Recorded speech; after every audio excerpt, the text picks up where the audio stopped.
19th Congress is hereby called to order. Senator Cynthia Villar will lead the chamber in prayer.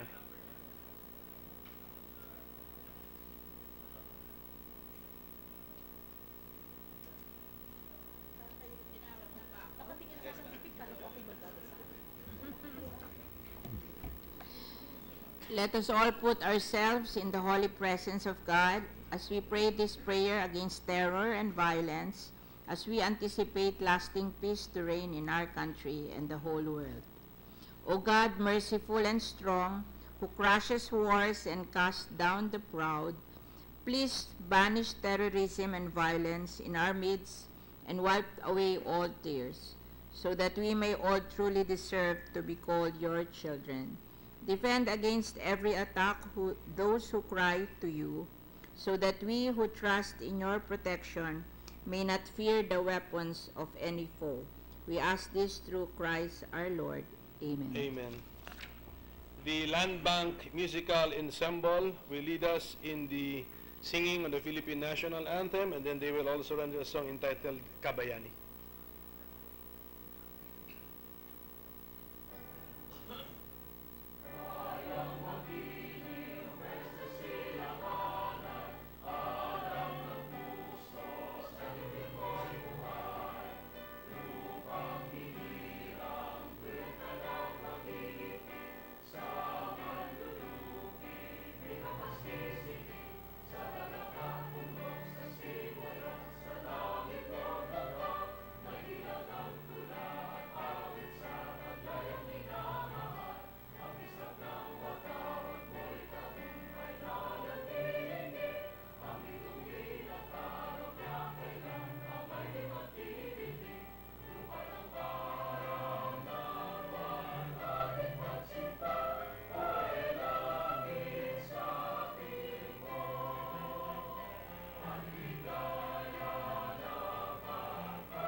Secretary, please call the roll.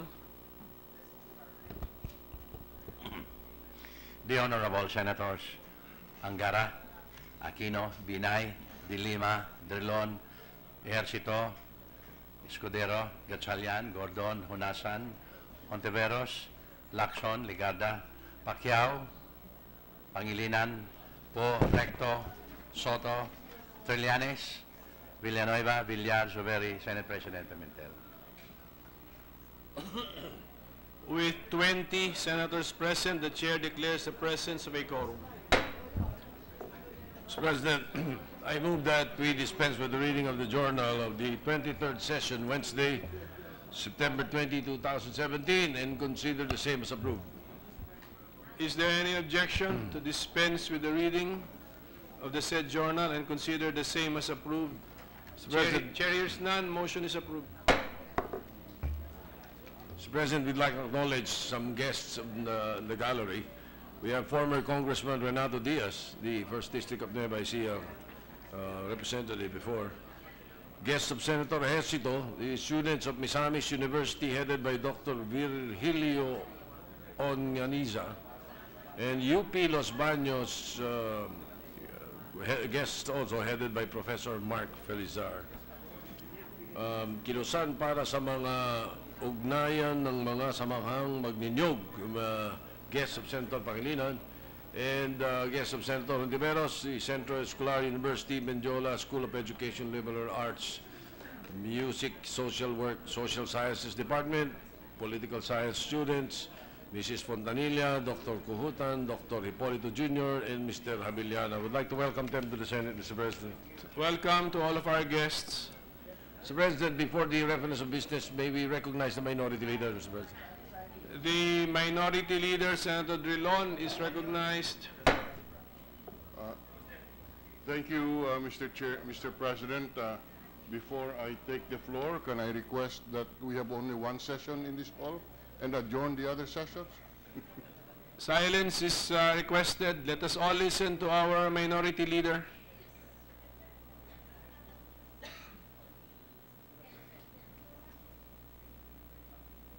Thank you, Mr. President. I rise on a point of personal privilege, very important, Mr. President. Last week, in a session, we raised our reservations, but we supported a resolution which congratulated our Senate basketball team for having entered the final in the Makabansa Basketball League. And the reason why I supported is that we may not have another opportunity to pass that kind of a resolution. I was glad to be proven wrong, Mr. President, because yesterday our team won the Makabansa Basketball League. And, Mr. President, this is significant because this year we are observing our centennial year. 100 taon po, wala pang nananalo na team ng Senado ngayon pa lang. So this indeed is a fitting opportunity for us to pass a resolution congratulating our basketball team for having won the Makabansa Basketball League. There were 17 teams that competed. The publication Philippine Star was the favorite. In fact, in the finals, the first game was won in overtime by the Philippine Star on a score of 80-75. The second game, the Senate Advocates won it by 2 points, 66-64. And in the championship game yesterday, our team, by some miracle, won 76-75. So we are moving, Mr. President, that we pass a resolution subject to style, congratulating our Senate team led by, like a train, led by Senator Sani Angara and Senator Joel Villanueva and all the members of our team for having won the championship for the first time in 100 years. Subject to style, we so move, Mr. President. Senator Villanueva. I'd just like to put on record, Mr. Chair, that Mr. President, to express our sincerest thanks, not only for the statements made by our minority leader, but also for being there physically yesterday to support our team. He's indeed our lucky charm. Thank you very much, Mr. President. Senator Angara. Mr. President, thank you. I would like to thank the minority leader for his somewhat backhanded compliment of the Senate advocates. He seems to be implying that we might not win another one for the next 100 years, but we hope to prove him wrong, Mr. President. But we thank him for physically being present with Mrs. Drilon and members of his family. We also thank Senate Secretary Lutz Barbo, who was also there. Thank you, Mr. President. Yeah. Mr. President, Senator Gordon is recognized. I'd like to join the Senate President, for the former Senate President, for congratulating our team for having won the championship. Any championship is good enough, basta Senado, Mr. President. I also would like to add an amendment, if I may. UP won against LaSalle by a big margin the other day, Your Honor. Normally, it would be occasion for a bonfire, but I'd like to add that to the, to the congratulatory efforts, Mr. President. But I will withdraw it if he doesn't want it. Yes, Senator Mr. President, for the record, I will personally file the resolution when UP beats Ateneo. Your Honor, I am torn between two sides, and of course, Senator Drilon's son went to the Ateneo, and he will have to reckon with his son about that. Thank you. Majority Leader, what do? Thank you, Mr. President. No, Mr. President, I'm restraining myself from joining the fray. I move that we proceed with the reference of business. Let's just, I'm sorry. Before let us call for the previous question. so it has A been, motion to it has approve been the moved, resolution. it has been moved that the Senate pass a resolution subject to style congratulating our Senate team called the Senate Advocates for winning the championship in the Makabansa basketball tournament. So is there any objection? Hearing none, the motion is approved. Congratulations. Thank you, Mr. President. We now proceed with the reference of business. Is there any objection? Hearing none, the motion is approved. Let us proceed with the reference of business. Message of the President of the Philippines, letter of President Rodrigo Roa Duterte dated 12 September 2017, certifying to the necessity of the immediate enactment of House Bill number 6215 entitled An Act appropriating funds for the operation of the government of the Republic of the Philippines from January 1 to December 31, 2018 and for other purposes in order to address the need to maintain continuous government operations following the end of the current fiscal year, to expedite the funding of various programs, projects, and activities for fiscal year 2018, and to ensure budgetary preparedness that will enable the government to effectively perform its constitutional mandate. Refer to the Committee on Rules.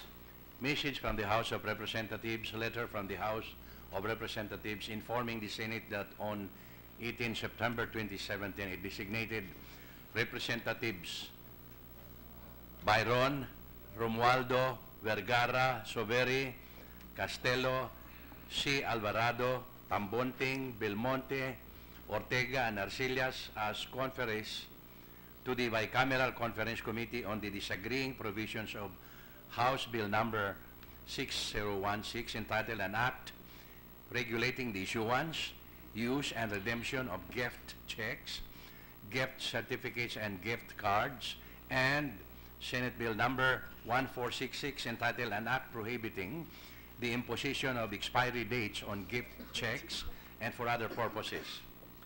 To the Committee on Rules.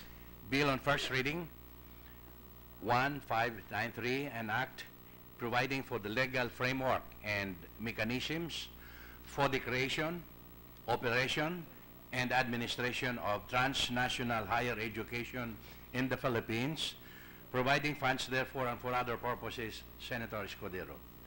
To the Committees on Education, Arts and Culture, Ways and Means, and Finance. Resolutions. 509, resolution directing the Senate Committee on Public Information and Mass Media to conduct an inquiry in aid of legislation on the reported news blackout in Marawi, particularly on the status of the current crisis and the plight or condition of the internally displaced. Senator Laila M. De Lima. To the Committee on Public Information and Mass Media. 510, a resolution directing the appropriate Senate committees to conduct an inquiry in aid of legislation into the recent death of Horacio Tomas Castillo III, allegedly due to hazing-related activities. Senator Paulo Benigno Bam Aquino IV. To the Committees on Public Order and Dangerous Drugs and Justice and Human Rights. 511, resolution directing the proper Senate committees to review in aid of legislation on the alleged lack of funding for sports development in the University of the Philippines system. Senator Grace Poe. To the Committees on Education, Arts and Culture, Sports and Finance. Communication, letter from the Joint Congressional Power Commission providing the Senate copies of the IPIRA implementation report submitted by the Department of Energy pursuant to Section 61 of Republic Act Number 9136, otherwise known as the Electric Power Industry Reform Act of 2001. Number 1, 28, status report for the period April 2016. Number 2, 29, status report for the period October 2016. To the Committee on Energy. Mr. President, Majority Leader. I move for the consideration on third reading of Senate Bill 1461 under Committee Report 98. Is there any objection? Hearing none, motion is approved. May we request the Secretary to read the title of the measure? An act institutionalizing the Electric Cooperatives Emergency and Resiliency Fund and appropriating funds therefore. Mr. President, printed copies of the measure were distributed last September 20, 2017, thereby complying with the 3-day rule. I therefore move to vote on third and final reading Senate Bill 1461 through a roll call vote. Is there any objection? Meron tayong quorum? Okay. Hearing none, motion is approved. Secretary, please conduct the roll call vote. The Honorable Senators Angara, Aquino, Binay, De Lima, Drilon, Ejercito, Escudero, Gatchalian, Gordon, Honasan, Monteveros, Lacson, Ligarda, Pacquiao, Pangilinan, Poe, Recto, Soto, Trillanes, Villanueva, Villar, Soberi, Senate President Pimentel.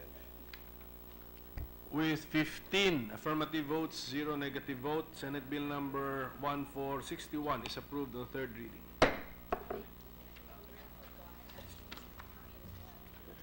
Mr. President, with the permission of the Chamber, I move to resume consideration of Senate Bill 1592 under Committee Report 164. Any objection? Hearing none, motion is approved. This is the Tax Reform for Acceleration and Inclusion Act. The parliamentary status of the measure is, we are now in the period of interpellation. So may we then recognize the sponsor of the measure, Chair of the Committee on Ways and Means, Senator Sari Angara. And to interpellate, or first crack, is Senator Grace Poe, Mr. President. The sponsor of the measure, Senator Angara, our chairman of the Committee on Ways and Means, and Senator Poe are both recognized for interpellation. Thank you, Mr. President. Will the good and very competent senator from Aurora yield to some questions? Gladly, Mr. President, to the most popular senator of the land. Depends when, Mr. President. Mr. President, my question is, before imposing new taxes, did we first look into our efforts to address major leakages in the public treasury taxes before we seek to increase these taxes? For instance, In 2014, smuggling supposedly costs the government 243 billion in revenues. And these are old figures. In 2013, tax evasion costs the government around 4% of the country's GDP per year, or around 300 to 400 billion. So can the sponsor please tell us if these figures are still correct? Has the BIR tax collection efforts improved? May we know what were the BIR's collection targets for the past years and how it was met? And how much were actually collected per year in the past 5 years? Well, we'll have to get the figures from the DOF, but I think I agree that with the premise of the question that definitely there must be efforts, not just to raise new taxes through legislative impositions, but also through better tax administration, Mr. President. Of course, we've heard before that there's considerable losses from oil smuggling, fuel smuggling. That's why in the train there are provisions on fuel marking, which is to address the reported violations of smuggling of petroleum products. That's why for diesel, for gas, and other petroleum products, there are provisions where they will put chemical compounds in the fuel all over the country. This was a reform tried about a decade ago, but was not too successful because it was limited to Subic and to Clark.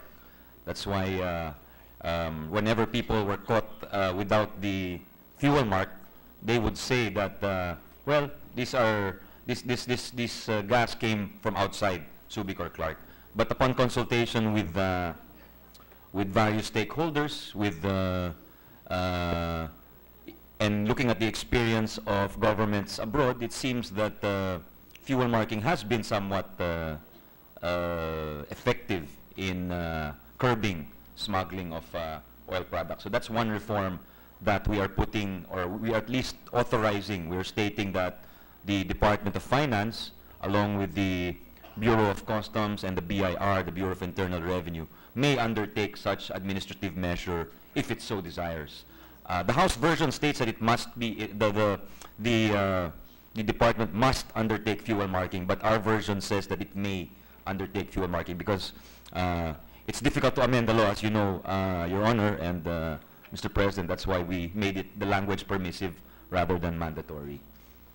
Okay, Mr. President, we've had several discussions about this, but not on the floor. So for the record, I would like to know if we can get from the DOF the figures of how much we're missing our targets when it comes to, or how much is the revenue collected from customs, and then how much also from the BIR, maybe in the past 3 years, and then how much are we off in terms of missing our targets?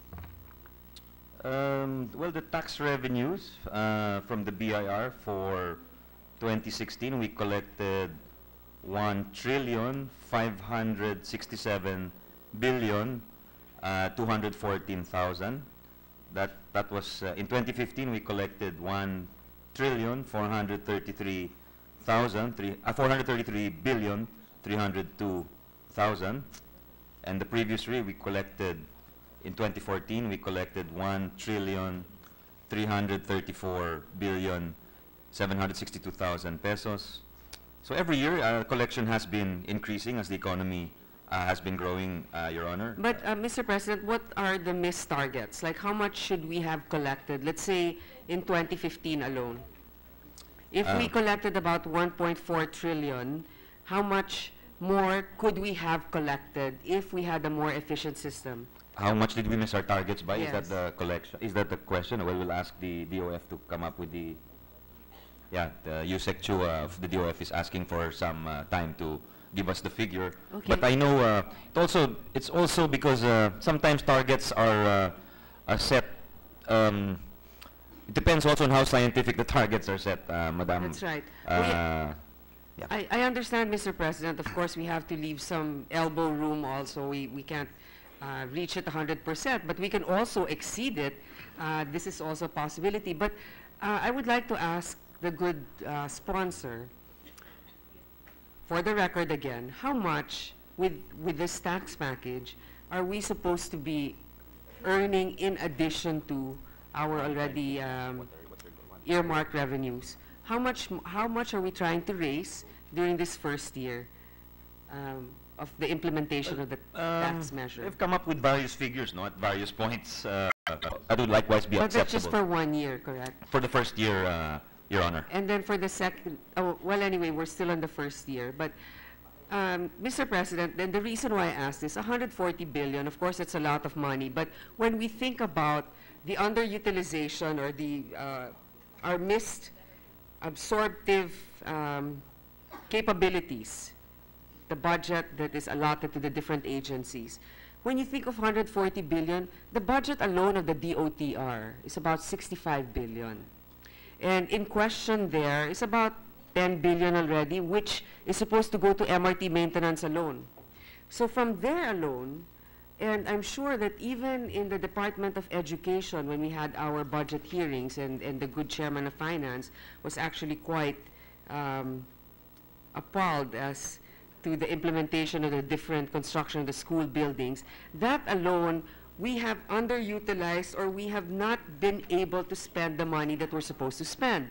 So if we're thinking of 140 billion, perhaps now that we are deliberating on the budget, if we find certain areas where we can actually cut the budget because they have no way to implement and to spend that amount, is there really a necessity, and I'm just asking this for the record, is there really a necessity to impose these new taxes? With the plans of the administration, I think there's some quite ambitious plans to scale up infrastructure development, to move from the present 5% of GDP to 7% of GDP, which is what I think some of the more advanced or developed countries in our region are spending, Your Honor. I think the goal is really to be at par with them. But I understand the concern mentioned, Mr. President, which is the underspending problem. And I think at various points it has been highlighted by many of our colleagues. And looking back, and I don't think it's unique to this administration, I have to say that, Mr. President. It's a problem that has been faced by various administrations. And probably it's because we have not been used to this kind of fiscal space in the last decade. And this really began during the last years of the Arroyo administration, and throughout was increased a great deal during the Aquino administration. And now we find ourselves reaping the benefits of that fiscal management. And now we want to build furthermore on it. So I acknowledge that there is that problem, and I think the agencies have to make a continuing effort. It's not just that the lady, Mr. President, mentioned the DOTR. I don't think it's unique to the DOTR. Even the DepEd, for instance, has a problem in spending its previous years, not only this year's, but previous years' allocations of for classrooms, for instance, because they have a problem with buildable space. So there are various causes, and the solutions, there would be no one-size-fits-all solution. Some have pointed to the procurement law as something which tends to delay legal processes and the rollout of certain projects. So I understand that's why the President mentioned it in his State of the Nation address. But in the case of the DepEd, that shows that there's some physical constraints also to rolling out projects quickly. So I acknowledge that there's been a big problem in underspending in the past few years, Your Honor. Yes, Mr. President, I thoroughly sympathize also with the good sponsor. I realize also there's certain reservations here, especially now that the irony is, now that we have the fiscal space, is when we are actually proposing to raise taxes. That's why we have to be able to do, and I know the good sponsor has been doing his due diligence, because we need to be able to justify 140 billion that we're supposed to earn when our underspending is actually maybe almost 10 times more than this. Okay, so just moving forward, I would like to maybe ask for concrete measures, and maybe not now, aside from fuel marking and all the other ways that we can plug wastage, and also not being able to get the correct revenue. Maybe the DOF can have like some sort of a commitment of what they plan to do to plug these loopholes and the problems that create that's out there when it comes to not meeting our targets of collection, etc. And just a commitment from them. Yes, the DOF officials are here. At least Yusek Chua is here, and maybe we can ask him if there's such a commitment on the part of DOF to move towards more efficient spending. He mentions that there is a budget reform bill, Mr. President, distinguished colleague, which seeks to streamline procedures. But I share the concern of the lady, Senator, Mr. President. Okay. On earmarking for PUV modernization, being in public service as Mr. President, this is my concern. In the 2018 budget, only around 800 million is proposed to be allocated to the PUV modernization program, compared to at least 6.5 billion to 8.5 billion as estimated by the National Confederation of Transport Union, or NCTU, needed for a more aggressive rollout program in 2018. How much will be earmarked for PUV modernization, assuming that it will be sourced from the 40% of incremental revenues from fuel excise tax? What's 40% of Well, according to the DOF, the budget for PUV modernization over the course of the next 5 years is around 20 billion pesos, Your Honor, and the 800 million, I think they want to start and see how the experience goes before but they fully intend to ramp it up as the years go by. So is the good sponsor, Mr. President, saying that part of the funds that will support the PUV modernization will actually come from the revenues for the increase in fuel excise tax? Yes, Mr. President. Okay. On another opposite subject, on cosmetic procedures, but it's still aesthetic. Under the bill, 20% tax is imposed on cosmetic procedures, surgeries, and body enhancements undertaking for aesthetic reasons, except for reconstructive surgery and those intended to correct dysfunctional areas of the body. Okay. To clarify, Mr. President, may we know from the good sponsor if LASIK and other corrective surgeries like correcting cleft palate are excluded from this tax, or reconstructive breast surgery for breast cancer survivors? Both, Mr. President, would be excluded because they would be medically necessary. So cleft palate, LASIK procedures, they and would be also excluded. reconstructive surgery Yes, for anything that cancer. has a medical justification, Mr. President, would be included. These are the intention is to tax only purely non-essential or non-necessary procedures, which are purely for vanity or aesthetic purposes. So, Mr. President, what will constitute an authorized procedure that is not taxable? Is it something that you will list as an item, each of these procedures, or will it depend on the doctor saying that it is medically necessary? I think in some cases it may depend on the doctor in the more esoteric or unusual cases which are not familiar to us. But I think there are some clear-cut cases where a doctor's certification, Your Honor, would no longer be necessary, like in liposuction or breast enhancement not related to Senator Gordon is laughing, but breast enhancement not related to medical reasons, things like that. I How think. about liposuction, but because without this, a person is too obese and he can't carry his weight anymore and he might die? Well, that's one of the borderline cases, and I think if there's a doctor perhaps who says that it is necessary for that person to live a better life, then perhaps it could fall under the exclusions. And we welcome any amendments that the lady may have to this effect to clarify the provision, because we acknowledge that it is a rather general provision, and there may be some cases that need further threshing out. How about if President. it's like a mental health issue for the confidence of a person that needs to be certified by a psychiatrist, that the person needs to go through this enhanced procedure to help her be more confident to face the public? No. Mr. President, what I'm trying to prevent here is also abuse of medical procedures that is exempted from taxes? Because if we also leave the discretion too much on the doctor, sometimes, you know, the doctor will make up an excuse and say this is medically necessary.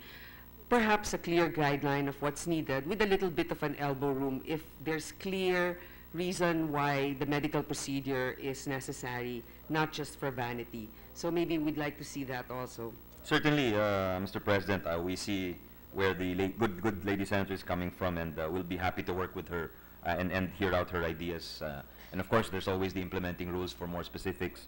But I think we thank her for allowing us this chance to set forth the principles which motivated us to put this in the law.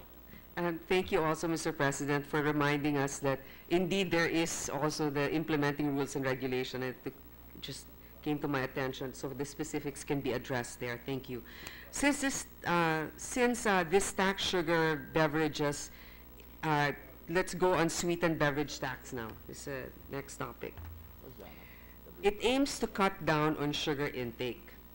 Can the good sponsor enlighten us on how many, on how exactly did they come up with their tax proposals that will help in cutting down the sugar intake of our population?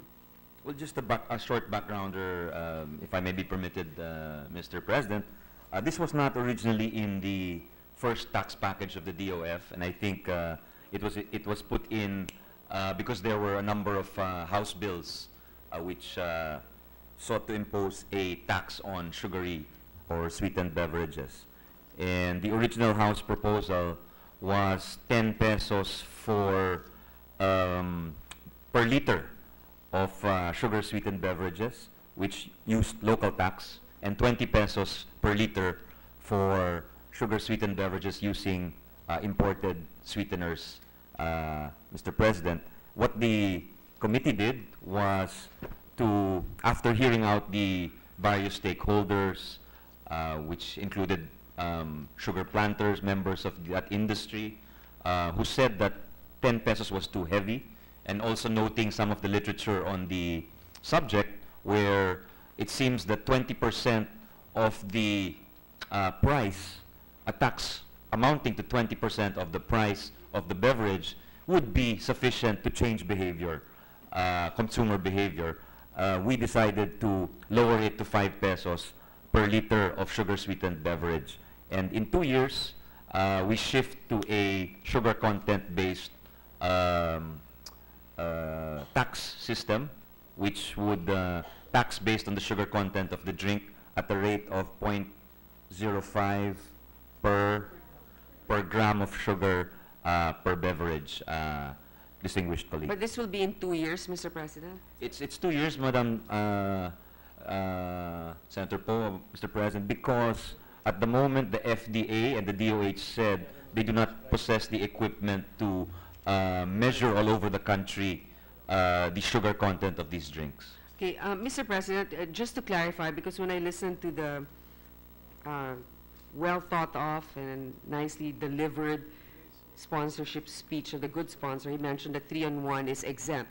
So for the record, 3-in-1 coffee, all of the coffee yes, products are 3-in-1 exempt? coffee and other types of coffee are exempt, Mr. President, as well as milk with a certain limited, I think it's 5 grams of sugar per 100 ml is also exempted. So, Mr. President, para sa ating mga kababayan, pagdating sa mga 3-in-1 na kape, wala ngang itataas na buwis dito. Para lang malinawan yon.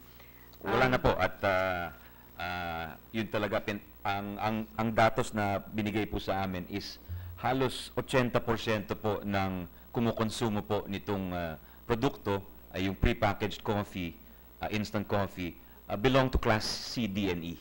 So with that in mind, we also have to adjust our taxes to the consuming habits of our people, Mr. President. Yes, I would like to thank Mr. President, the good sponsor, for being very considerate about this. Sabi nga niya sa kanyang talumpati na yung ating mga kababayan, kailangan yan panggising sa umaga at mababaw lang naman ang kaligayahan, maganda ring mensahe sa kanila na pinapakinggan sila ng kanilang mga representante. We thank the lady senator for her kind words.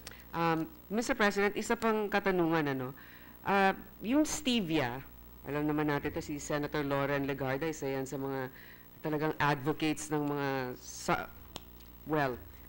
natural at organic sweetener substitute, yung stevia, di ba? So it is a non-caloric sweetener that is exempt from tax under the bill, but according to Section 31A, it will be taxed at the rate of 3 pesos when the product contains a mixture of stevia and any non-caloric or caloric sweeteners.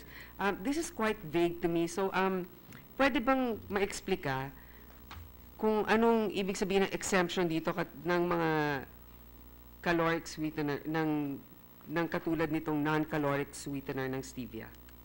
Yung stevia po exempted sapagkat I understand it's being produced in the hometown of one of our colleagues, Senator Joel Villanueva, and it's supposed to be a more natural a product. That's So why Mr. President, if you use stevia in the food product, this is not part of the one that's taxable. that is exempt, Mr. President. Okay, thank you for the clarification, and that will also encourage them to be using this. It's a healthy substitute, and they don't have to pay additional taxes for it. Okay, under Section 43, 50% of incremental revenues from the sweetened beverage tax shall be allocated to health programs, dialysis wards, school-based nutrition programs, water fountains, and supplemental feeding programs for children and adults in areas with high incidence of hunger. Will the good sponsor agree that the tax on sweetened beverages should also fund programs for the first 1,000 days of a child, meaning programs that will benefit mothers and children from 0 to 2 years old, since this is the most crucial period, and in fact, the good sponsor is one of the main authors also, so I know he fully understands the benefits of the first 1,000 days of a child's life. Mr. President. I thank the lady senator for her question, and I know she's also, because we've appeared in many fora together regarding the first 1,000 days, along with Senator Risa Hontiveros, who's also an advocate of this. And I would agree that it should be one of the priorities of government, but I understand there are already funds in the General Appropriations Act for this, but we would welcome any amendment that the lady has in mind regarding the earmarking provisions. I think it would strengthen the bill if the legislators who represent the voice of the people have their inputs into all of these provisions. And the earmarking is really to strengthen that link with the people so that they feel some kind of solidarity with the measure, in that they know that it is going to a good cause, and the susceptibility to corruption and misspending is not there, Mr. President. Yes, Mr. President, since these taxes will go on and on for years, the needs when it comes to the health priorities for the country may also change. So there should be some sort of flexibility as to what the priorities and how the priorities will be determined depending on the particular need for that year. What I'm saying, Mr. President, is things evolve. Maybe this year, our main concern will be, when it comes to health, dialysis, when it comes to, I guess, AIDS programs, etc. But the year after, it can be different. So allotting 45% to health incentives or health programs, will that be static, or will the law allow for a certain flexibility so that it may change depending on the need of the country in that particular time?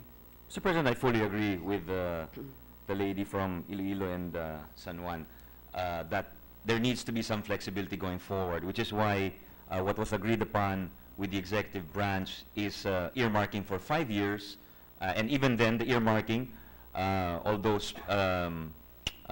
threshed out specifically for given projects like free education, free dialysis, the school feeding program that the lady holds dear. We also need to have that kind of flexibility that she mentions to meet the growing demands of our population, Mr. President. So we do fully agree with her on that. Okay, so maybe we can add a particular provision. But since you mentioned it's earmarked just for 5 years, that in itself already says that we can go back to analyzing at that time what the priorities might be. Another question, Mr. President.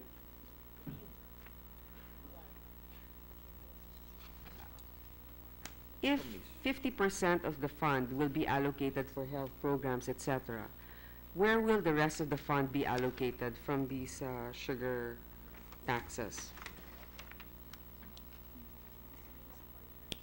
There is a fund for the displaced workers of the sugar industry. That what provision was also in the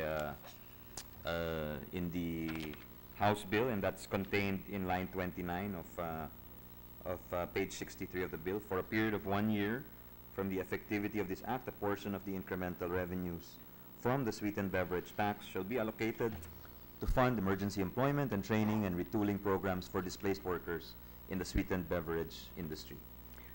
Okay, so Mr. President, does the Department of Agriculture have alternative programs for those involved in the sugar industry?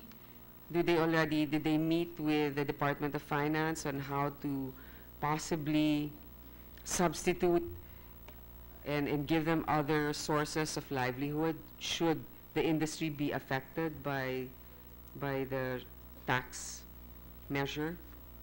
Yes, there is a law which we passed, I think, in the previous Congress. That's the Sugar Industry Development Act, and there is a specification of which programs can be funded. And I think there's already money in the GAA for that. I think Senator J.D. Ejercito was one of the principal authors of that law. Senator Villar as well was one of the principal authors of that law. And I guess in addition, Mr. President, distinguished colleague, the DOLE, or the Department of Labor and Employment, also has emergency employment measures which they apply to those workers who have been displaced or retrenched, Mr. President. Mr. President, my last question is this. I would just like to be clarified. In this tax measure, there is a proposal to increase taxes on dividends and foreign currency deposits. That's correct, Mr. President. So what were the rates now, and what will the rate be? This is for foreign currency deposit accounts, Mr. President, the current rate for interest income earned by these types of accounts is 7.5%, whereas local or peso accounts are taxed at 20%. So I guess this is a product of a different era, different economic era, Mr. President. This was passed in the 90s. I guess we were trying to attract foreign currency, but now I think the move or the thinking is that maybe they should be placed on equal footing, Mr. President. Wait, so foreign currency dividends now are taxed at 7%? Foreign currency interest income, meaning if I opened a dollar or a euro account in a bank, I would be taxed currently at 7.5 on my interest. On your, okay, and you are increasing it to how much? To 20%. To 20%. Okay, now when it comes to dividends, what particular dividends? Is it like... These are dividends for shares of stock not traded in the stock exchange, Mr. President. The current rate is 10%, and the proposal is to also make it 20%. Okay. See, I'm not in finance, so please explain to us, what do you mean by stocks not traded in the stock exchange? When there those what we call listed stocks, Mr. President, I think the common stocks that we see when we watch the news, maybe the biggest stocks, Ayala Corp, JG Summit. These are all traded stocks, and the tax on that, if a share of listed stock is traded or sold, the tax imposable is 1/2 of 1%. But the tax we are talking about on the sale of stocks not traded in the stock exchange would be 10% as well. But I think your question pertains to dividends, no? Dividend income is currently taxed at at 10%, and we're also moving to raise it to 20%. Okay, dividend income from publicly traded stocks?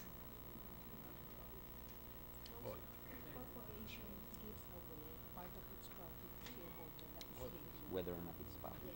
Yes, yes. It doesn't matter whether I stand corrected, Mr. President. It doesn't matter whether that corporation is listed or not.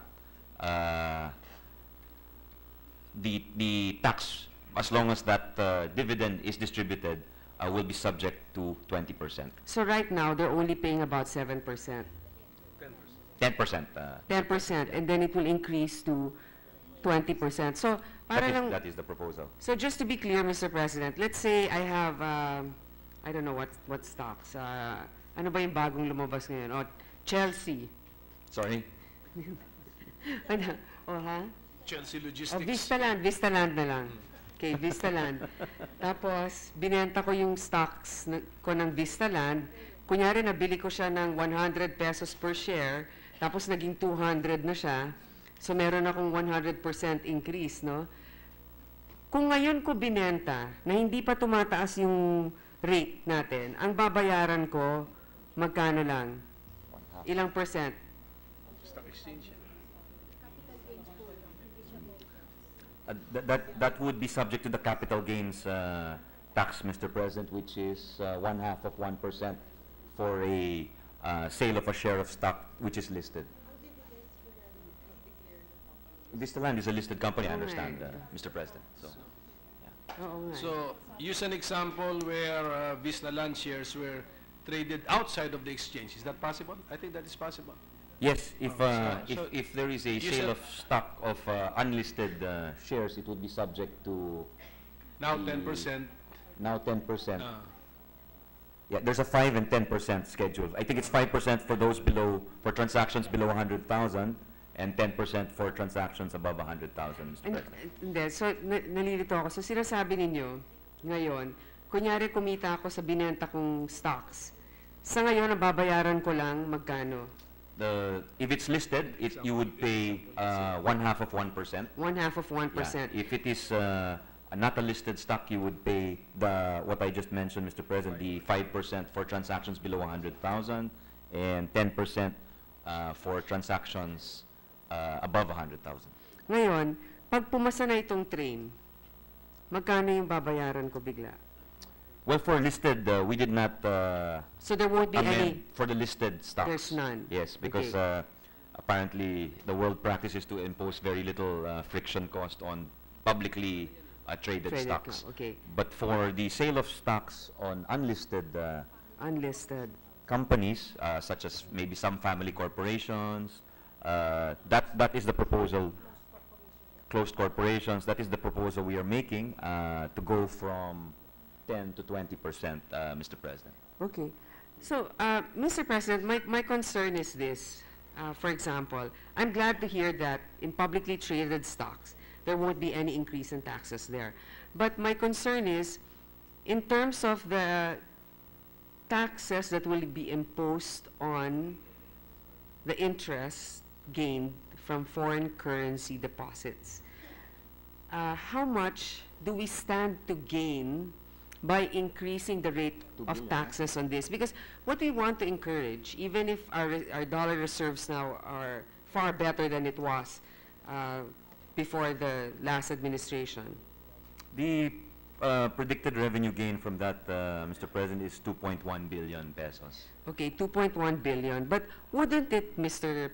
President, discourage individuals from keeping their money in a dollar account here when they will be taxed at a higher rate than if they placed it in, let's say, one of our Asian neighbors? Do we have a comparative study of how much taxes are being imposed in other countries for the dividends on their foreign currency deposits? I mean, their interest on the foreign currency deposits. The reason is to provide equity for the peso depositor, Mr. President, who is charged 20% on his interest income. So the peso is placed on under current law, the peso is placed on an equal footing with respect to interest income of bank deposit accounts. Yes, but Mr. President, I mean, we don't try to rectify a situation necessarily by also increasing taxes on another currency. Just because the Philippine peso is being taxed at a higher rate, I don't think it's necessarily beneficial just to equal the playing field to increase also taxes on foreign currency interest. So how much are we going to tax them now? 20% for these foreign currency deposits on the interest on... Sorry, I was distracted, Mr. President, because I was asking for the percentage of those account holders who are in the upper income groups, but I was told that majority of, I guess to balance the entire equity, if we view the train as a package, then we see that some taxes will be borne disproportionately by certain sectors. And in this respect, we can say that some of the changes with respect to capital income regimes, such as those we're discussing now, such as on the capital gains on the sale of shares of stock, dividend taxes, and the bank account taxes, these fall more on the richer sectors, the top 10 richest sectors of society, Mr. President. I think, Mr. President, yeah, there's a valid point. There's an immediate impact on the top or the richer sectors of society. But it also affects the potential capital that we keep within our country. So I would like to ask, how much again are you charging for gains from or interest earned on foreign currency deposits? You'll make it 20%? 20% with the train approval? It's 20% the proposal, the proposed and now they're only paying how much? 10%, 10%. Mr. President. In other countries, did we make a study of that? Let's say Vietnam. Vietnam is a close competition. Do they tax foreign currency income? But what is the rate on Interest income. Yeah. We'll get back to you, Mr. President. The DFF is fishing the data for the rates in other countries for interest income.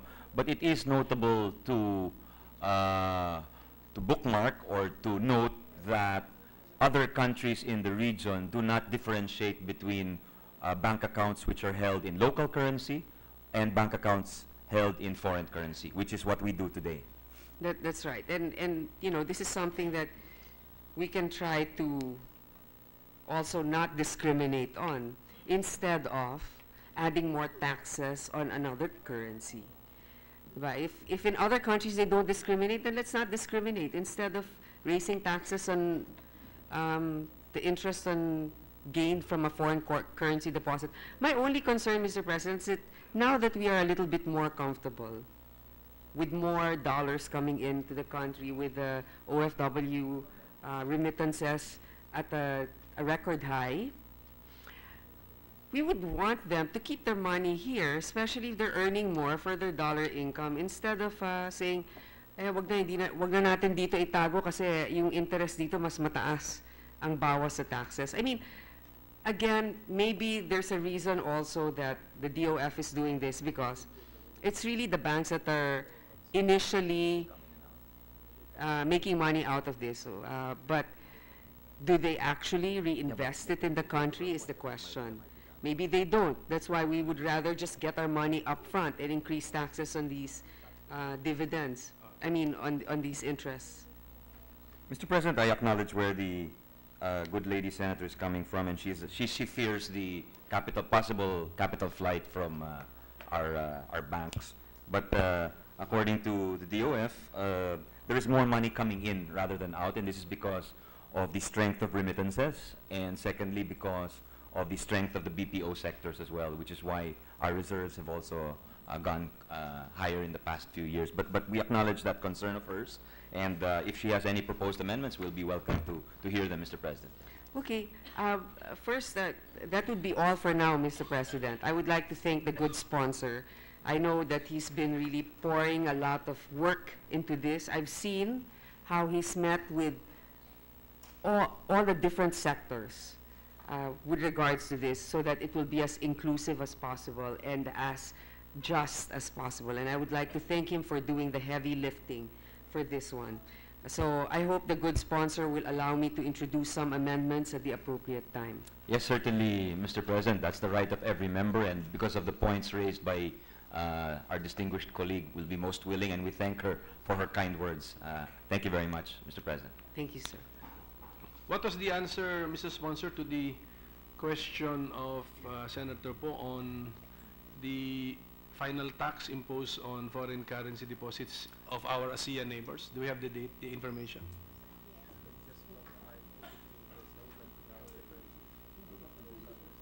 Well, Indonesia has a 20% rate, while others range from 10 to 15%, Mr. President. Yeah. Just for the record. Thank you. Thank you very much. Mr. President, I move to suspend the session for a few minutes. Session is suspended. Kasi, ikaw nakal...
Tapos na ako.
Ready to resume, Mr. President?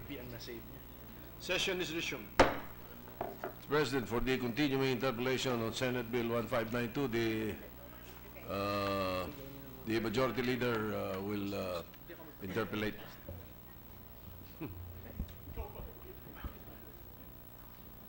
The Majority Leader is recognized for interpellation. Thank you, Mr. President. Will the distinguished gentleman from Aurora favor us with a number of questions? A number of Definitely. answers for some questions. Definitely, Mr. President, from to our idol from Apari to Holo. Thank you, Mr. President. If ever I will be asking a question that has been covered by Senator Grace Poe, please feel free to tell me that you've already answered it. But I have quite a number of issues to take up. These are questions that are being posed by our friends in and out of the Senate. So we're taking this opportunity to be able to be enlightened by the answers of the distinguished gentleman. So first, let me start with the general questions, Mr. President. For the record, again, how much is the total revenue that our government is expecting based on the proposed measure? Is this lower or higher than the expected income of the Department of Finance to fund the different programs of the government? Mr. President, the expected income from the train is 134 billion pesos. But 134. I think the DOF is studying our version to ensure that their estimates are accurate, Mr. President. But as far as our measure is concerned, is this higher or lower than what is expected?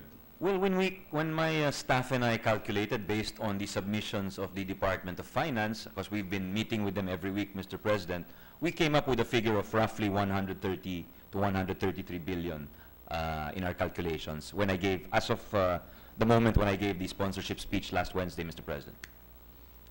So, slightly lower. Slightly, say. just slightly. Yeah. Slightly lower, but I heard from the Secretary of Finance, I overheard from the Secretary of Finance the possibility of that our measure will be providing for much less than the target or the expected income.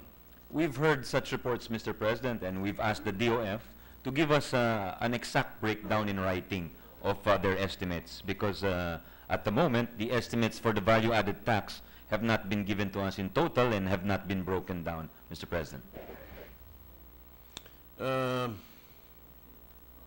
I don't know if I am at liberty to say, but the Minority Leader himself also overheard that based on the assessment of the Department of Finance, our version will only be, the expected income from our version is 55 billion, Mr. President. And we're afraid that it might compromise the projects and programs of the government, if this is true. But then again, I will give it to the sponsor who says that it's slightly lower than the expectation based on your computation.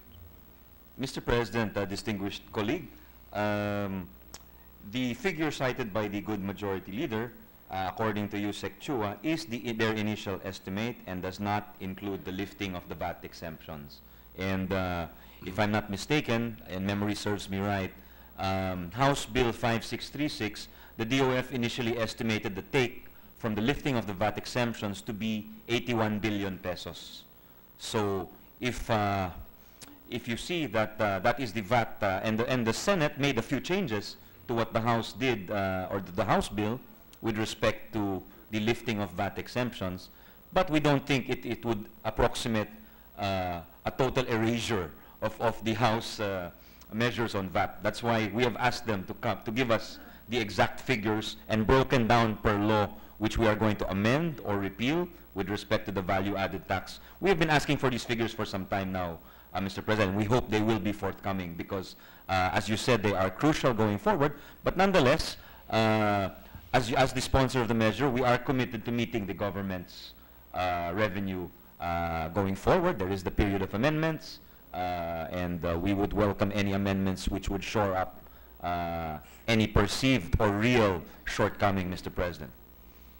When you say forthcoming, would you have a particular time frame in mind? Because I have been told that even the Senate President is being asked to, as much as possible, have this measure passed by the Senate at the soonest possible time. Well, I just spoke to the DOF persons here, Mr. President, distinguished Majority Leader, and they said they will definitely have this by Monday. By Monday. So that's a week from now. And hopefully, we will be Possibly earlier, Mr. President. all right. At the latest, Monday.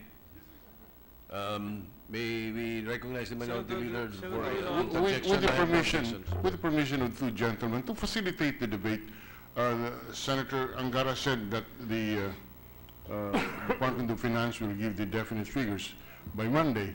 This is very crucial because I confirm the statement of the Majority Leader. I'm sure the President can confirm it, that the Secretary of Finance said that the estimate of revenue that will be generated from the version submitted by the chairman of the committee is 55 billion, as against the version that the Department of Finance would prefer, which will generate 135 billion.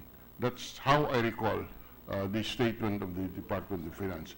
And therefore, the reconciliation of these two figures is critical to our arriving at our the vote, or our arriving at the manner in which we will cast our votes.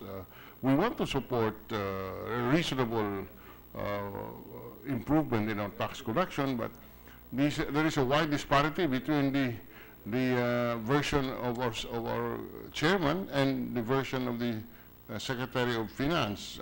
We would suggest, in order to facilitate the debate, that an accurate comparison be made of this, of the amounts that will be generated by the two versions, or the version of our Ways and Means Committee and the Department of Finance version, in order to facilitate the debates. Otherwise, we'll get bogged down with all the debates if we do not agree on the figures. Thank you, Mr. President. Thank you, Mr. Majority Leader. Yes, I think we agree with both the Majority Leader and the Minority Leader's statements that we need accurate figures and which will not be subject to change as we go forward, Mr. President. But I think what Yusek Chua has told us today is that their estimate of 55 billion does not include the value-added tax, which somewhat surprises us because we are lifting the exemptions on so many laws on the value-added tax. So perhaps I was not there. The presiding officer was there. The Minority Leader was there. The Majority Leader was there. But I wonder if it was mentioned that this estimate of 55 billion was exclusive of the value-added tax lifting, Mr. President. No, and that is a big item. No, there was no mention of that. So I think my team and I are 100% confident that the estimate or the revenue take from the train package is 100%. We're 100% sure that it will be higher than 55 billion, Mr. President, for the record. Well, that's well.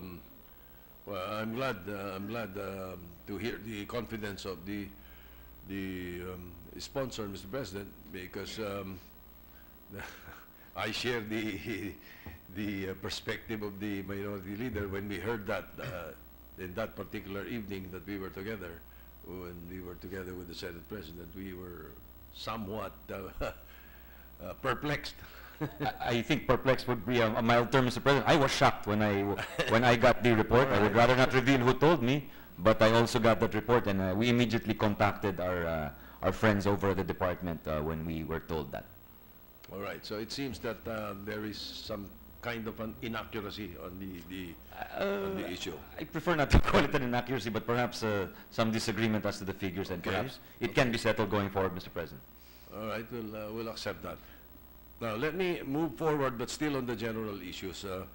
Can you appraise us as to the general effect of the proposed measure to all the different classes of society? Like, will they have a net gain or net loss considering all the amendments and the new provisions in the National Internal Revenue Code for Senate Bill 1592 that we're proposing? For example, let's start with Class A.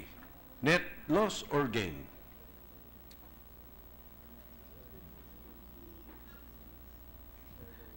According to the DOF, there's a bit of a net loss on the part of the richer members of society, Mr. President. For Class B, net loss or gain? Class B and C, Mr. President, there would be a net gain because of the income tax component, the Gain. exemptions, Mr. President. All right. Class D, Class D and E would have a loss if we do not have the transfers. But we have a system of transfers proposed, Mr. President, in the earmarking provisions. That's to make up for any price effect of the Class D and E. Since Class D and E are among the minimum wage who are already exempt and will already enjoying exemption from income taxes under current law, Mr. President, distinguished Majority Leader. again, Mr. President, in layman's terms, why a possible loss? Kasi yung Sa D and E, yung mga bagong excise taxes which the government is proposing on petroleum products, on sweetened beverages, among other things, lifting of the VAT exemptions, which is why the Senate committee, or your Senate committee, also sought to mitigate the effects of some of these taxes. If we look at the petroleum taxes, we look to mitigate the first year of impact from 3 pesos or 6 pesos. Let's start with the 6 pesos proposed by the Department of Finance. We sought to mitigate it to 175 for the first year of application, and then for the sugar-sweetened beverages, from 10 pesos proposed by the House, we sought to mitigate it to 5 pesos so that the price effects on our kababayans would not be so harsh or negative in their effects. So am I to think, Mr. President, that for Class D and E, the income tax and exemptions from VAT would not give them gain, or at least, at the very least, a tabla? They will benefit from a number of reforms, Mr. President, distinguished colleague, like the transfers. We're proposing cash transfers. Dun sa makokolekta po sa train, may porsyento dun na allocate dun sa poorest 50% of families dito sa ating bansa.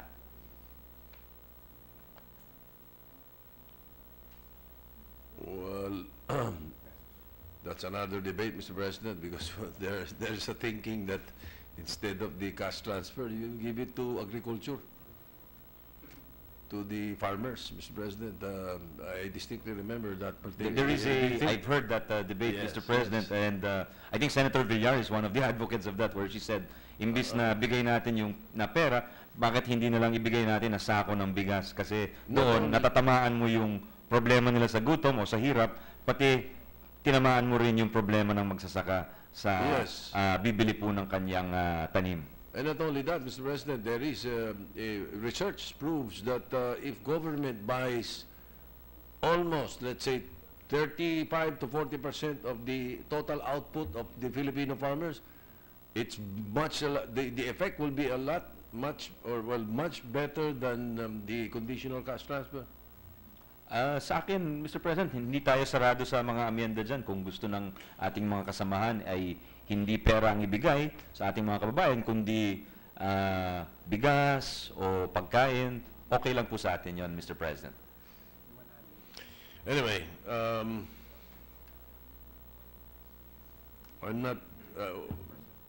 a bit worried about that sa D&E, medyo loss, hindi gain. Okay. Well, No. let me clarify again for the record, if with the indulgence of the good majority leader.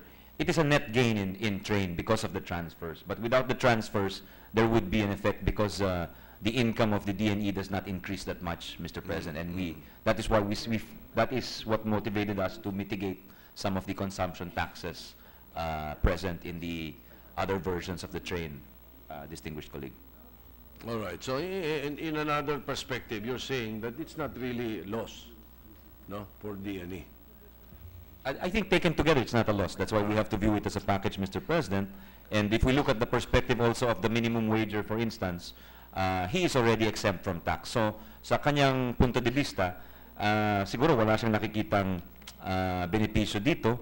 But we've actually made a change in the law of the income tax where it benefits the minimum wager. Not directly in the sense that he will get money in his pocket in 2018, but we have addressed the wage distortion issue which occurs at present with the current law. Kasi pinasa po natin yung minimum wage exemption law. I think Senator Escudero was the sponsor back in 2008 or 2009 kung saan in-exempt po natin yung mga minimum wagers. So at least 40% of our taxpayers were exempted under Republic Act 9504. Kaso, hindi po natin nilagay na kapag umalis ka sa minimum wage, kahit 1 peso over minimum wage ka, nabuibusan ka na po dun sa buong o kalahatan ng inyong kita, kasama yung minimum wage. The theory of being exempted from minimum wage is premised on the fact na kailangan mo yung minimum wage para mabuhay. So, there was a distortion created, Mr. President. Meaning, you earn, kaya yung mga low-level employees, ang kwento sa akin, ayaw nila ma-promote. Kasi mas mababa pa ang take-home pay nila. Kung minimum wage ka, buong-buo sa'yo yung take-home pay mo. Pero if you are only 100 pesos or 1,000 pesos over minimum wage, you are taxed on the entire income. We've addressed that, Mr. President. So not this time. At this time, we've addressed that. So, All right. you're only, now, Mr. President, you're only taxed on the amount above the minimum exemptions. Well, that makes me, Mr. President, to believe that one of the factors that determine the effectivity of tax policy is administration efficiency. Do we have provisions in 1592 that will ensure the efficiency of tax administration? Yes, Mr. President, there are several. One was mentioned earlier, the fuel marking to address problems with respect to smuggling of petroleum products. There is an interconnectivity provided here where the BIR is supposed to connect its information systems to various government agencies and later on, hopefully, to many of the businesses or vendors all over the country to provide more accurate information, Mr. President. And there are also increased penalties for non-compliance, and we've also tried to make it easier for our smaller taxpayers to comply. For example, Mr. President, if you are a self-employed businessman, meaning yung maliit na negosyante lamang na siguro may-ari ng tindahan, and you would fall below the VAT threshold of 3 million pesos, hindi ka nagbabayad ng VAT, meron tayong mga options para sa kanya. He can pay 8% of his gross, or he can pay according to the income tax schedule which we are presenting in the Senate version of the train.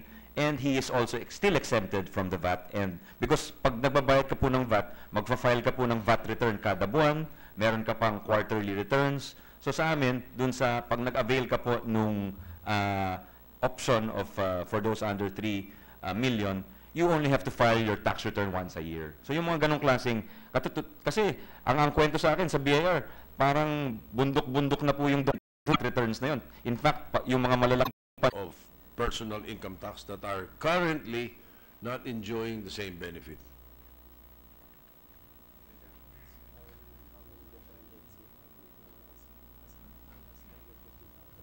I think sa salary grade sa gobyerno, what is the exemption now and what is the... just a moment, Mr. President. We'll retrieving the data. We have it. we'd like to cite examples from both the public and the private sector. Oh, yes, please.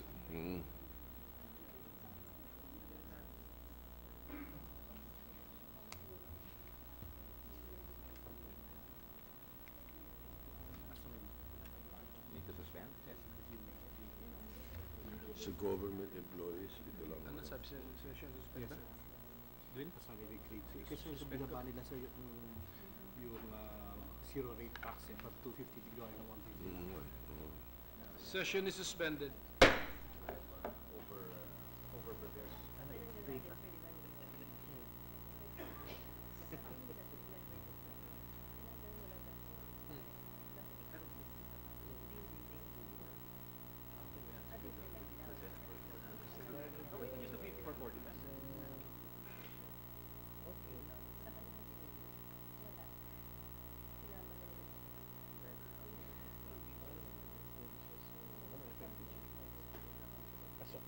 Redundant siya. Smart siya kay exempt. Assuming for the time. Mas maganda na kasi kahit lampas yung wage mo sa 150, exempt ka. Currently, who is exempt under current law? Up to salary grade. I-point out mo sa point out mo sa tapos explanation. Bakit ka lang Everyone to find under 250 regime with 4 dependents, 332, 1 to 12.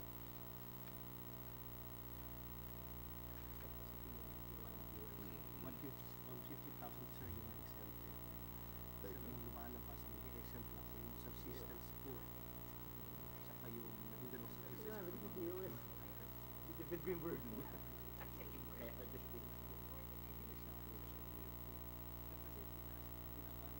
Walang dependent, 1 to 12.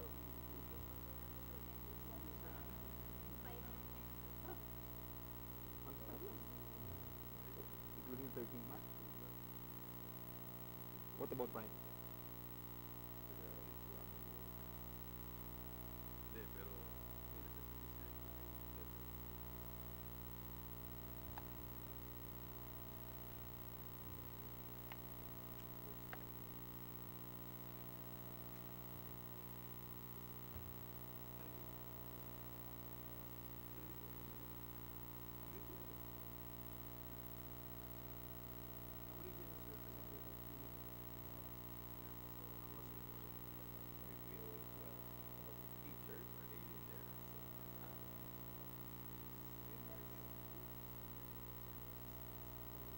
Construction workers already minimum wage.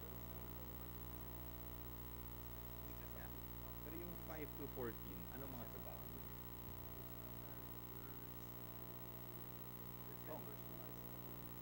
Yeah, what are they? Secretaries exempt? Secretary? Yan, hindi. Hindi yung mga actual secretary.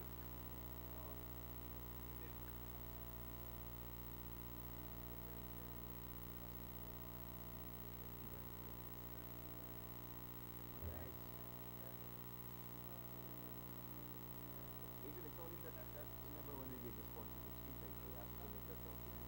It's there.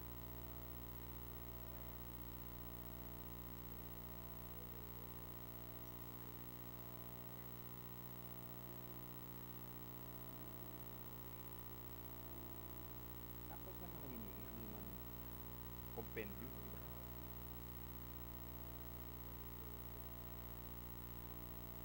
Ready to resume, Mr. President.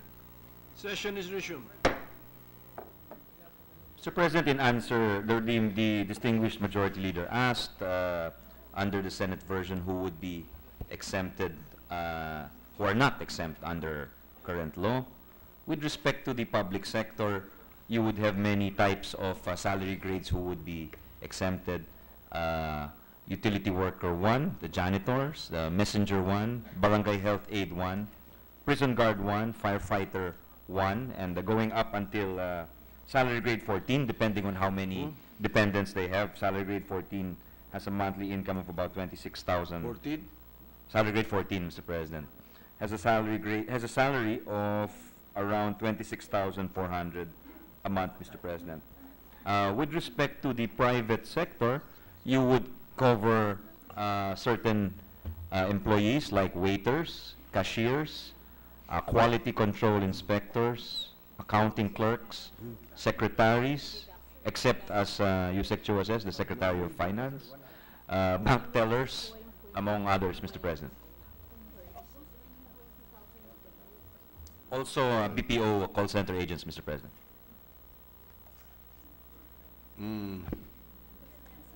So you're talking about salary grade 14 sa government. Ang gano'n sweldo?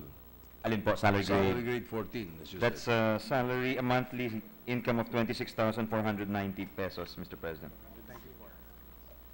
That's for 2018, ho. 494. Times 12, sir. May SSL ba yan? So he's So it's lower than this. This year's lower. 20, got it, 26. Salary grade 14. Monthly income is 26,494. Annual gross would be 414. His first 150 will be, in your proposal, his first 150 will be exempt. First 150 is exempt, Mr. President, and then he has a deduction for his dependents. If he has 4 children, then he will get additional 100,000. And then he also has his 13th month bonus exemption of up to 82,000 pesos per taxpayer, Mr. President. Well, because on the initial, in the initial look or perspective, Mr. President, we thought there will be very few who will benefit. For example, the public school teacher, unless they have at least 2 dependents in order to enjoy the exemption, di ba? Parang hindi sila tatamaan eh. Why didn't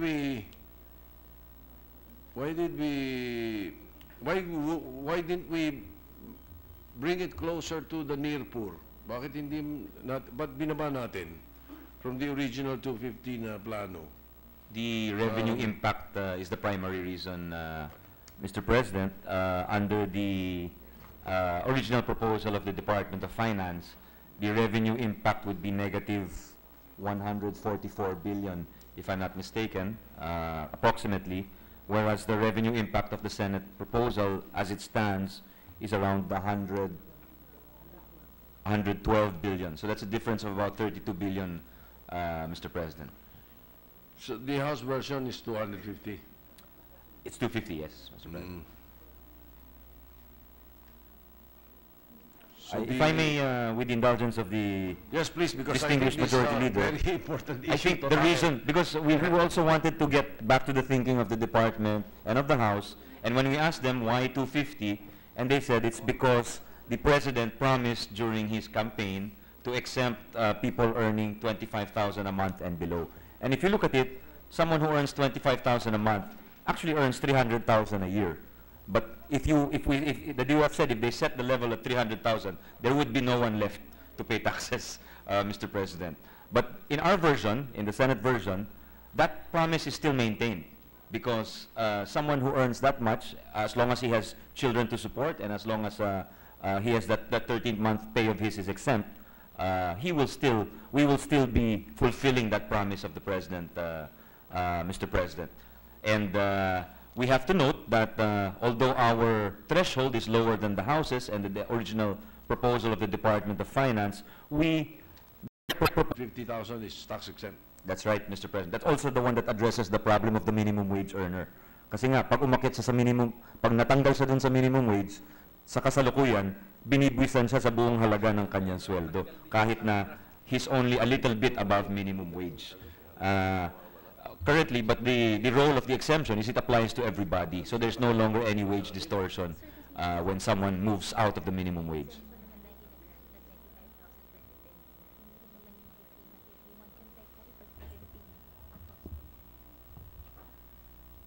May I have a 1-minute suspension, Mr. President? Session suspend.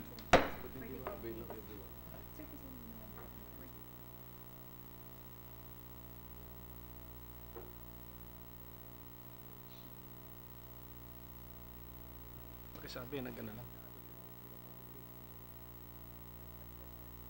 Like finding a needle in the haystack. Oo nga. Nahirapan pa rin.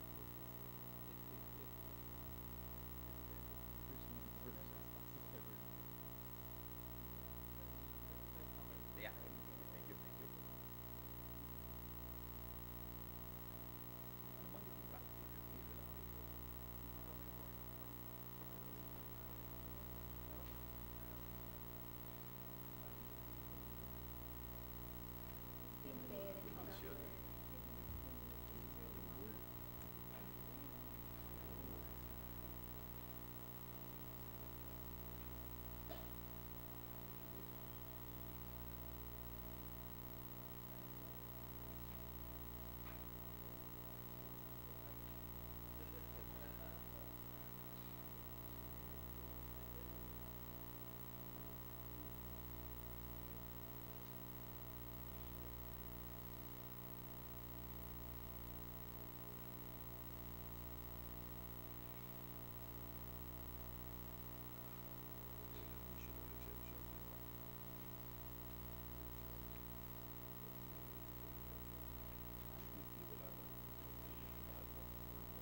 to. Di ba? Number 8 ba yung issue yung sinasabi mo? 9 and 10, oo nga. Pwede ko lang dito ko na lang dalhin. Pakita nung Ready to resume, Mr. President. session is resumed. Thank you, Mr. President. Before the break, I was mulling about the answer of the gentleman from Aurora, the sponsor, on who will benefit from the 150,000 exemption. And then in my mind, I was comparing it to the original 250,000.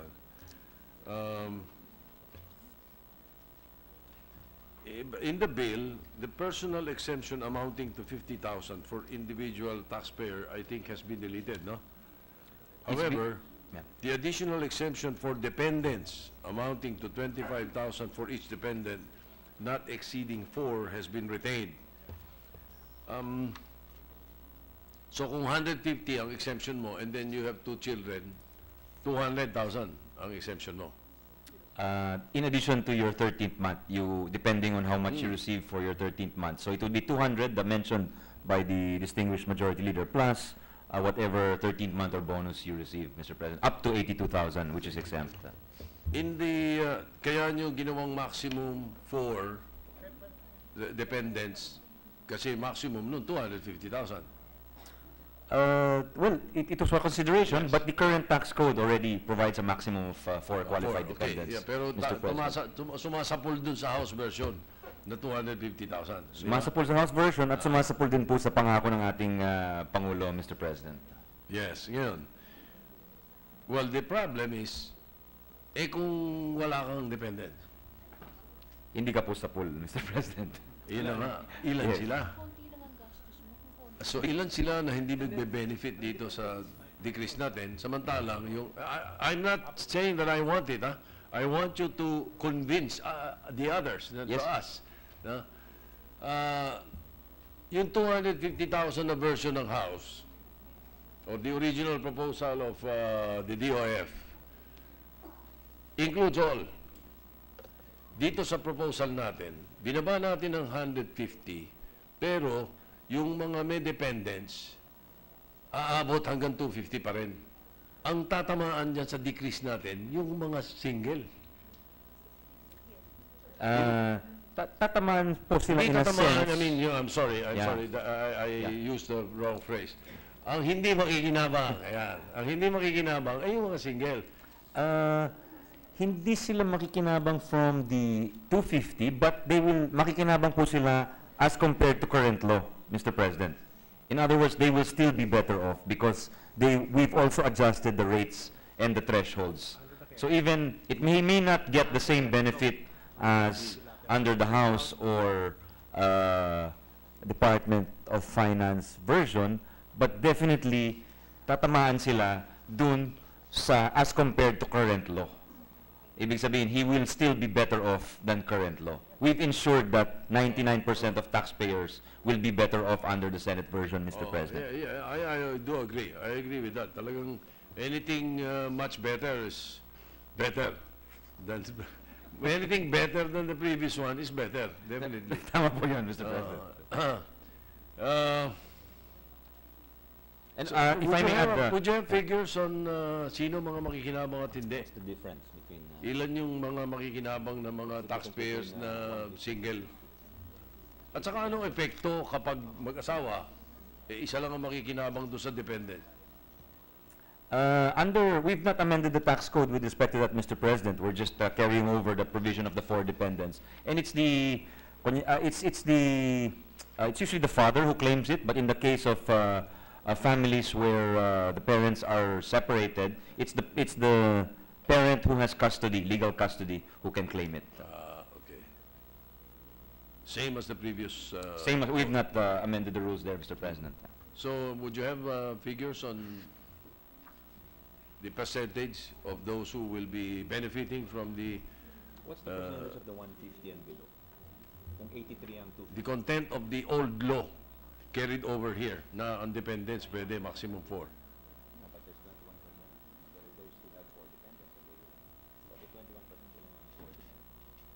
Mr. President, if under the just for comparison, while they're retrieving the individual numbers, under the DOF proposal, under the 250 peso across the board exemption, that would cover 83% of our income taxpayers.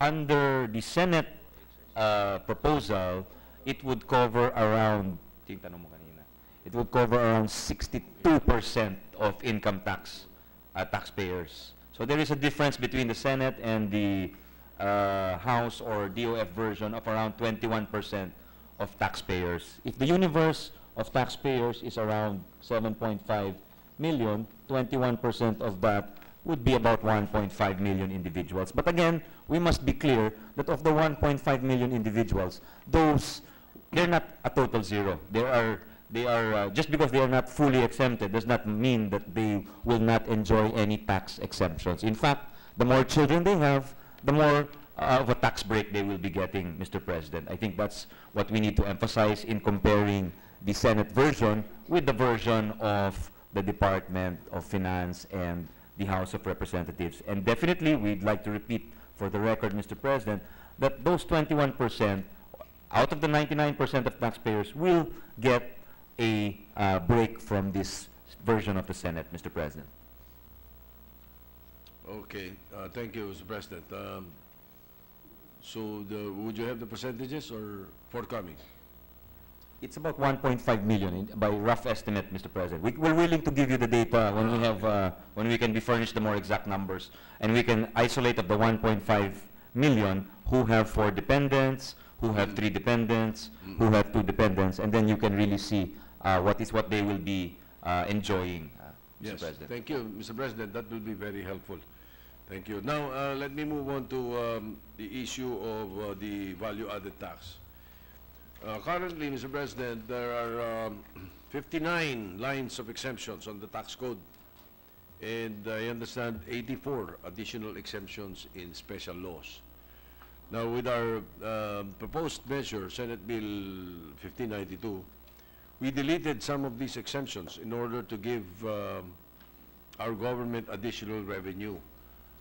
How much revenue does the government expect from this amendment? The list of exemptions? The list of exemptions, yes. Is that the question, Mr. Yes, President? how much revenue does the government expect from our amendment now? Well, earlier, when the distinguished majority leader was asking about the revenue estimates, from the House version, the DOF originally expected to raise 81 billion from the lifting of VAT exemptions. The Senate, of course, made various amendments after hearing out various stakeholders. And in fact, because what the House did was they had a general repealing clause for all VAT exemptions and all special laws. But what the Senate did was we asked the DOF to come up with a specific list. And the reason for this, Mr. President, is we didn't want a lot of legal or judicial debates or a lot of litigation in the future about a sector going to court to say his version had not been repealed. We found it better if we would specify in the law what exemptions, what laws, what provisions were being repealed. So we asked them for a specific list. And that's the thing that we are waiting for Monday, Mr. President, yung listahan at saka yung revenue estimate ng bawat sektor o bawat exemption na matatanggal. For the record, the Senate recommended the maintenance of VAT exemptions on certain sectors in response to some of our colleagues' requests. For housing, there is a slight amendment. What is now VAT exempt, under current law, socialized housing and low-cost housing up to 3.2 million is exempt under the current tax code and under the special law for housing. What the committee report provides is that only housing units worth 2 million and which are located outside Metro Manila will be exempt. So that is the housing provision. And for renewable energy, because that is a relatively recent law, we have also maintained the VAT exemption. For cooperatives and senior citizens and persons with disabilities, we have maintained, also, as the House did, we have maintained their exemptions. For the Red Cross, The health and medical services. for health and medical services, they're already exempt under current law. We are retaining their exemption. Oh, definitely, Mr. President, Okay. because we do not want to the cost of health services to skyrocket or go up, Mr. President. All right. You mentioned senior citizens, exemptions on senior citizens and PWDs. We maintain that. The Senate is maintaining that, Mr. President, for Exemptions, now, okay. yes. What about education, agriculture? Those are both exempt. Agriculture or agricultural products in their raw state or non-processed state It's raw form, are okay. exempt, Mr. President. Okay. So these will remain. Now, Red Cross. Also the Red Cross, Mr. President, and I think you know why. yes, this we'll have a hard time passing this if not.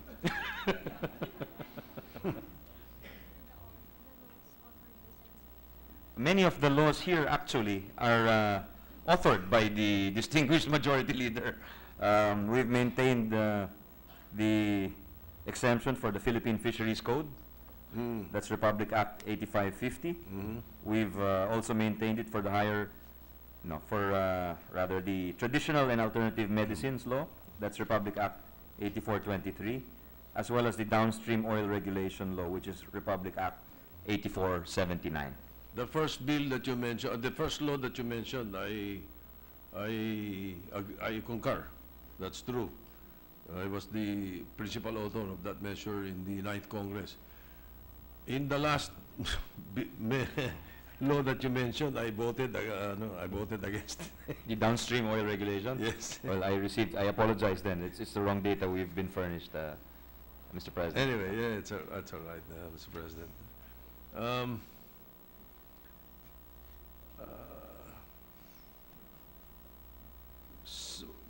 So really, what are the exemptions that will be removed? Again, for my information. They are the Jewel Industry Development Act, Jewelry Development, Industry Development Act, the Regional Operating Headquarters and the Regional Headquarters, the Boy Scouts, the Philippine Sports Commission, a lot of GOCCs and government offices, although it is not a total repeal, Mr. President, because we are just changing, since it is just, in a sense, Mr. President, it is just one pocket to another of the government, because these are government agencies or instrumentalities. What we are doing is we are booking them as revenue, but then they will be subject to what is called the tax expenditure fund, or commonly referred to the TEF, which is an account in the yearly National Expenditure Program, or GAA, NEP or GAA, and the subsidy will be given. It is a common practice for the government to give tax subsidies to its agencies and instrumentalities, Mr. President. So in a sense, with the repeal of these exemptions, it will raise the government's tax revenue with only the lifting of a pen, actually, because as long as the subsidy is given back through the tax expenditure fund, it enables the government, because currently it is not being booked as tax expenditure, Mr. President, so, or tax or revenue rather. So that will allow the government to have a more attractive balance sheet. Can you tell me about the House version? The House version did not really specify, I think, because it just had a general repealing clause that... They just repealed all the They exemptions? just had a general repealing clause, Mr. President. And as I said earlier, we would rather that we specify which laws we are repealing. Otherwise, it might give rise to a lot of litigation in future, because you have that general repealing clause, but you would also have exemptions contained in other special laws. And there would be a question of construction as to whether there was a consistency or an inconsistency, whether there was a repeal impliedly. Those kinds of questions were on our mind when we thought of specifying the specific laws, Mr. President. What do you think of the idea of just retaining the exemptions to medical services, education, agriculture, food in its raw form, senior citizens, PWDs, but, and remove the rest, no? But lower the VAT rate to 10%. Hindi ba mas maraming makikinabang na working class doon, Mr. President? If there were no revenue implication, I would agree in a minute, Mr. President. But I think But there would be? I think the VAT is a substantial portion of the collection of government. We collected. It's a substantial portion, and if we lower it to 10%, it might neutralize all our other efforts. 2016?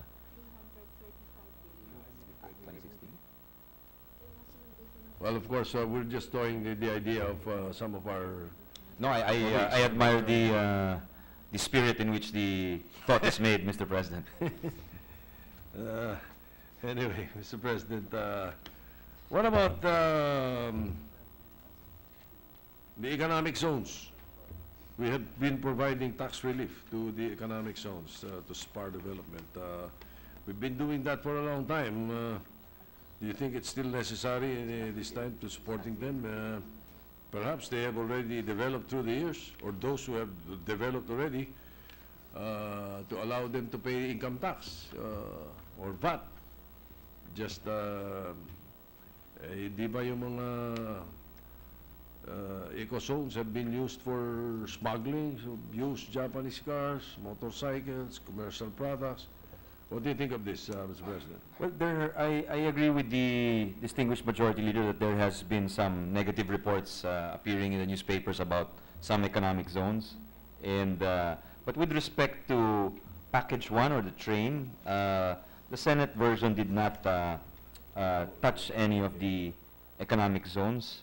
And I think the economic zones are considered what they call IPAs, or incentive providing investment promoting agencies, rather, IPAs.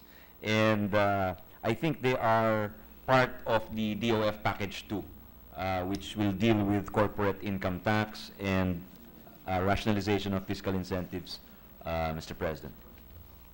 Yeah. Mr. President, I'll have to beg the indulgence of the sponsor. I still have quite a number of questions on the issue of VAT and the excess tax on fuel, sweetened beverages, the real estate tax, question on estate tax, but also tax on vehicles. But I look at the time, Mr. President, and I have been requested by the Committee on Public Order that they will be calling for a hearing at 6 o'clock for the Horacio Castillo investigation, Mr. President, and I think it's very important for the Senate to tackle that also at the soonest possible time because of the implications also on our society. So I will suspend my interpellation at this point, Mr. President, and if the distinguished sponsor will allow, we will call for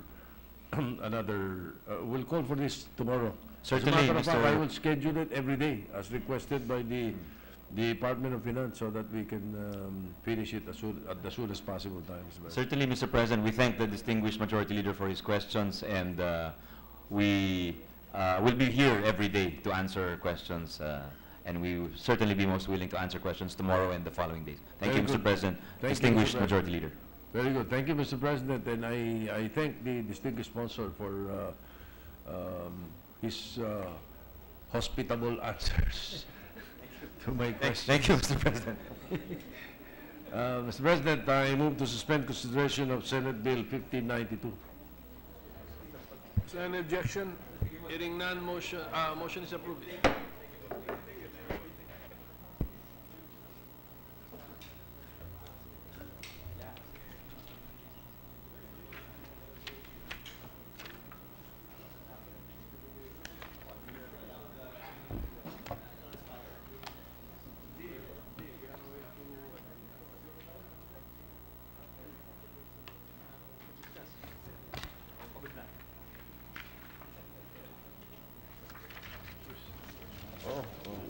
schedule the rest of the agenda tomorrow, Mr. President, as referred now. In the meantime, Mr. President, I move to adjourn the session until 3 o'clock in the afternoon of Tuesday, September 26, 2017. Is there any objection? There being none, session is adjourned until 3 o'clock in the afternoon of Tuesday, September 26, 2017.